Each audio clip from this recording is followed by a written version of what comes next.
Alam mo bang pwedeng wala nang makaing bigas ang mga Pilipino? Ayon sa research, the average age of farmers in the Philippines is between 57 to 59 years old.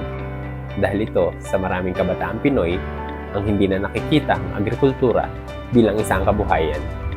But what if I tell you, there is also one company that is aggressively promoting our local rice, and that is Suarez Farms.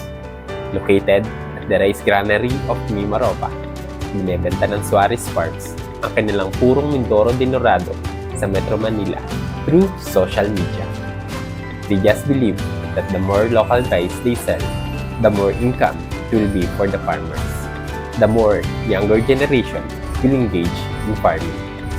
Naniniwala pa din ang Suarez Farms na ang mga kabataan ang pag-asa pa rin ng ating bayan.